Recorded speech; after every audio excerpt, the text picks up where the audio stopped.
De Fabri presenta Isola Tutto, il kit fai da te per isolare il cassonetto di casa tua da caldo, freddo, spifferi e rumori. Non necessita di opere murarie. Ben ritrovati al meteo, tempo in miglioramento sulle nostre regioni.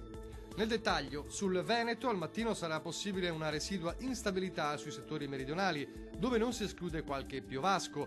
Col passare delle ore fenomeni in esaurimento ovunque, torna dunque ad essere asciutto e soleggiato. Temperature minime tra -1 e 2 gradi, massime comprese tra 5 e 9 gradi. Diamo uno sguardo al Friuli Venezia Giulia. La situazione sarà molto simile, con il cielo che si presenterà molto nuvoloso nella prima parte della giornata e saranno possibili anche delle occasionali piogge. Più sole invece a partire dalle ore pomeridiane. Temperature minime intorno a 0 gradi, massime comprese tra 7 e 9 gradi. Vediamo infine la situazione del Trentino Alto Adige. Bel tempo sulla nostra regione, dove sarà il sole a prevalere. Non si escludono locali nevicate a bassa quota sui confini alpini. Ampio soleggiamento invece altrove, con il cielo che si presenterà sereno o poco nuvoloso ovunque. Temperature minime tra -2 e 0 gradi, massime tra 8 e 9 gradi. Dal meteo di Antenna 3 è tutto. Arrivederci al prossimo aggiornamento.